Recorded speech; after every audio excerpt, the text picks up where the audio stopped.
Welcome back to the Stretch Game. This is Stone Jordan, and I hope your week is starting off right. So in the last week of my life, I had a huge change in my life, and we're going through this series. It's 8 lessons learned from 500,000 views. And at the core, these lessons can be broken down into lessons that anybody can apply to their lives. And that's the really purpose of this, is to get to the core of the lessons that I have learned, so that at their core, they can apply to anything that you're trying to do. Whether you want to strengthen your relationship, or whether you're trying to lose weight, or whether you want to contribute more to society, whatever it is that you're trying to accomplish, these lessons at their core, they will get you there. And so I'm trying to really dig down deep to what the core of each one of these lessons are, and then give you tools and strategy to be able to apply them to your own life. So that's what we're going to try to do today. I really have 2 lessons, and at the beginning of this I said that I had kind of a crazy week last week. Well, I've owned an insurance business for almost the last decade of my life, and last week I just sold it. And so one of the 2 lessons that we're going to learn today at its core is part of the reason why I sold that business. So I'm going to share that with you today. So I hope you enjoy this episode. Stay tuned.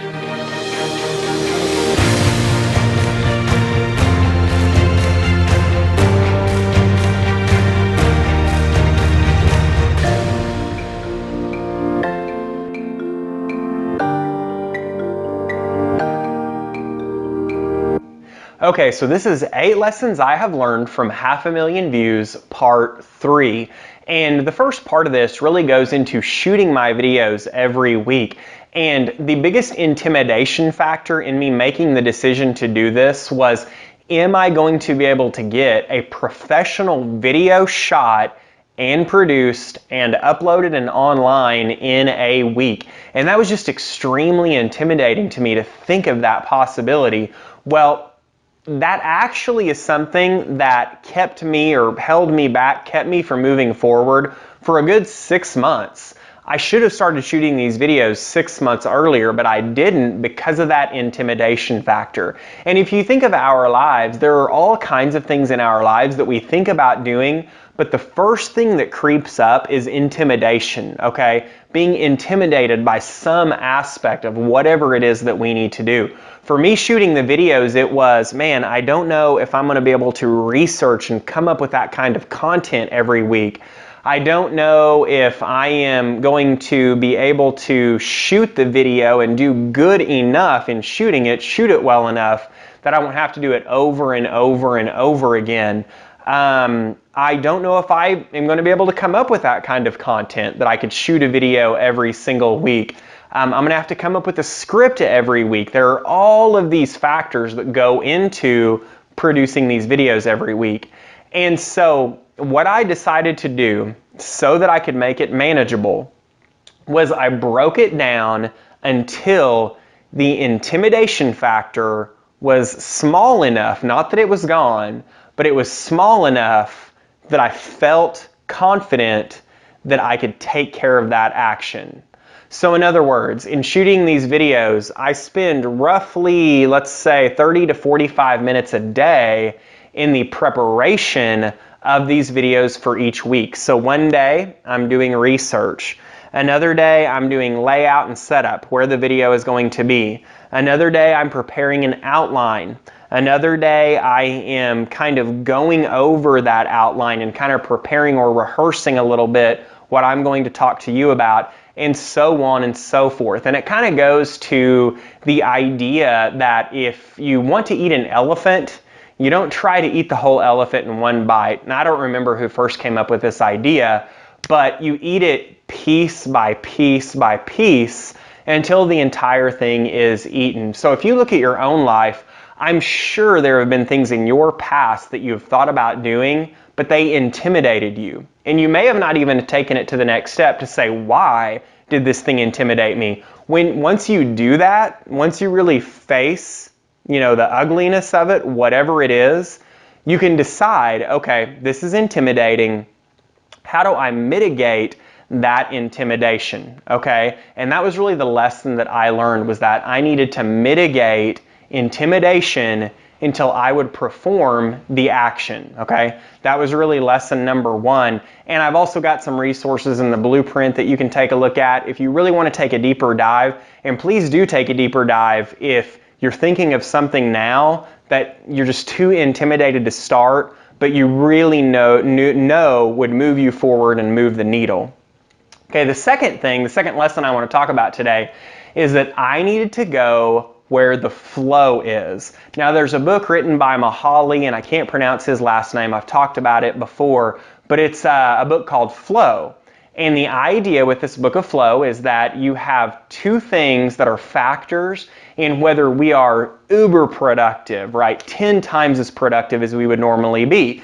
And it's sort of like a chart like this. And so on one side you have challenge, and on the other side you have skill. And so the whole concept of the book is when you're moving up in both challenge and in skill, the more you move in both of those areas, the more effective and productive you're going to be.